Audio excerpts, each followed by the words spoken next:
This is the Tiger GameCom, and if you haven't seen my recent video, I managed to get this working. It wasn't working, and now it is, and that means I can enjoy some of the great games that are on the Tiger GameCom, and bring videos about them to you.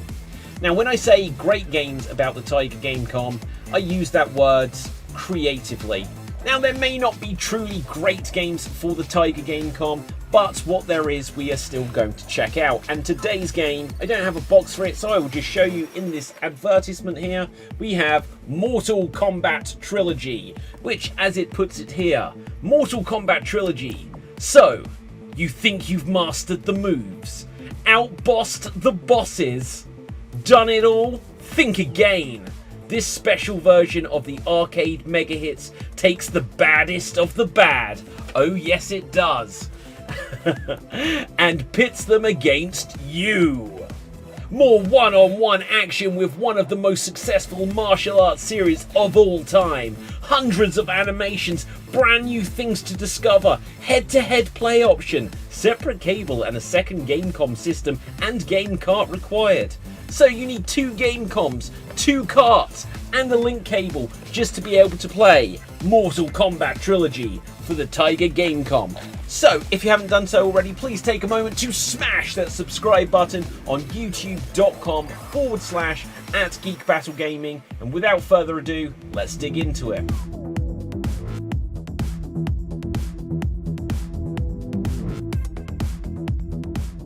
Having recently restored my Tiger GameCom back to working order, I've been keen to make some videos on its small library of games, partly as an excuse to dip back into some of the wonders that Tiger tried to pull off with the little system that could. Mortal Kombat Trilogy should have been the greatest of the 2D Mortal Kombat games when it originally came out in 1996, but after the excellent Ultimate Mortal Kombat 3, the series took a little bit of a dive. The general reaction to Mortal Kombat Trilogy was that it was now seeming a bit old compared to the likes of Virtua Fighter and Tekken and other 3D fighting games. Still, for fans of the Mortal Kombat series, the prospect of all of the fighters and arenas from the first 3 games combined into one shiny new package seemed absolutely awesome. Mortal Kombat Trilogy was the first game in the series that just targeted the 32-bit and 64-bit era of consoles, with releases on the Sega Saturn, PlayStation, PC and Nintendo 64. Unlike previous games in the series, it did not release on the Super Nintendo and Sega Mega Drive, even though those consoles were still getting a few new games here or there. Mortal Kombat Trilogy didn't even get a handheld version of the game on the Game Boy or Game Gear as previous entries had, which brings us to the subject of today's video. There was indeed a handheld version of Mortal Kombat Trilogy, and that was for the Tiger GameCom. I suppose you could even say there was a version from Tiger for the R-Zone, but to be honest, that was more of a weird LCD game and more of an attempt to cash in on the Nintendo Virtual Boy, if you can believe that that was ever a thing. The GameCom version of Mortal Kombat Trilogy features just 11 available fighters from the start of the game, with maybe 1 or 2 hidden characters. This is compared to 37 on the PlayStation, Saturn and PC, and about 30 or 31 on the Nintendo 64. What's crazy is that some of the most iconic characters from the series are missing from the GameCom version. This includes the likes of Johnny Cage, Sonya Blade, Shang Tsung, Scorpion and Sub-Zero. The list continues of missing fighters such as Liu Kang, Jax, Shiva, Goro, Baraka and many more.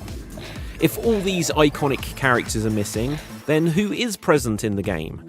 Well, you still do have the likes of Raiden, Reptile, Kitana, Jade, Shao Kahn, and a few others, but the idea that they included Nightwolf and not Sub-Zero, what were they thinking? The crazy thing is that they did include Reptile, but not Sub-Zero or Scorpion, who are famously all palette swaps of each other.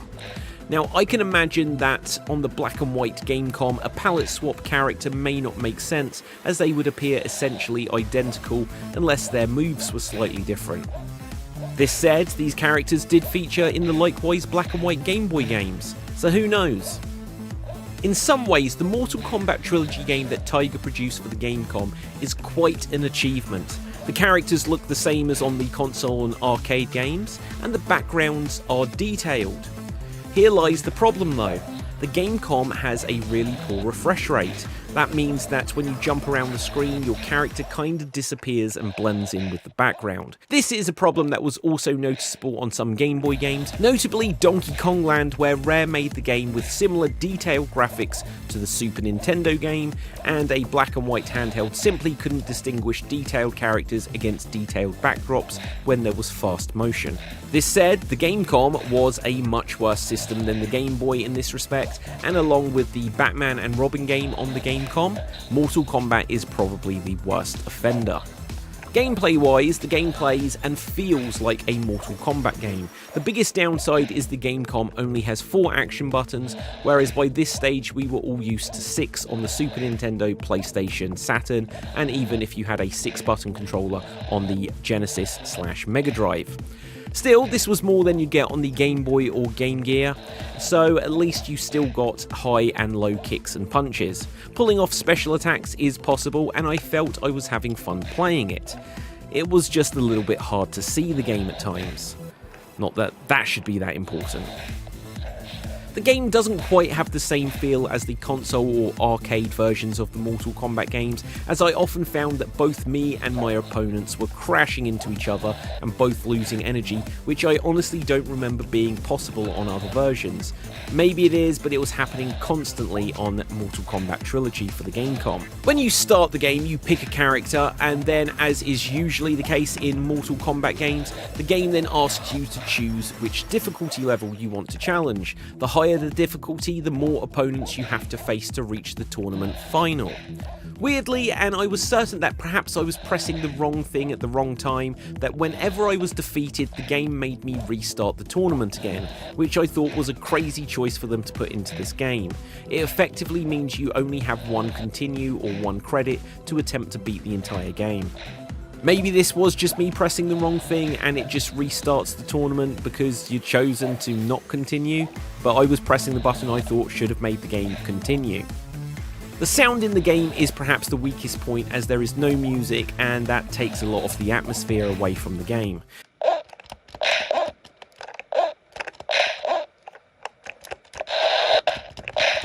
You do fortunately get some sound clips which say the iconic "Fight! Finish him!" and "Fatality" lines, but I couldn't find the "Toasty" line as actually being in the game, which is a travesty. So to judge Mortal Kombat Trilogy on the GameCom against modern games, or even against other games that came out at the same time on home consoles, just feels a little bit unfair. When you do so, it would seem like this is a perhaps 1 or 2 star experience at the best. When judging the game as a GameCom game, however, it is definitely one of the better games on the system. It's not great, but it does give you a recognisable Mortal Kombat experience, and on the GameCom it will certainly keep you entertained for short bursts at a time.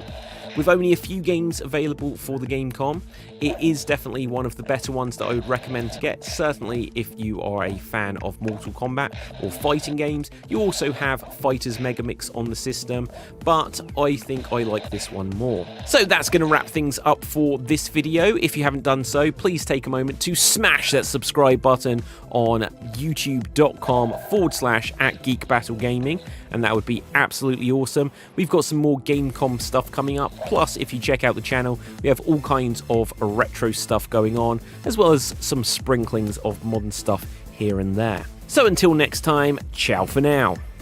So that was Mortal Kombat Trilogy for the Tiger GameCom. Now, it's not the greatest game, but it's quite fun. We're going to have a bunch more Tiger GameCom games featured on this channel, and so do check out what else we've got going on. Please support the channel by smashing that subscribe button. Fatality! If you would be so kind. And until next time, ciao for now. Boom! And I'm off the air.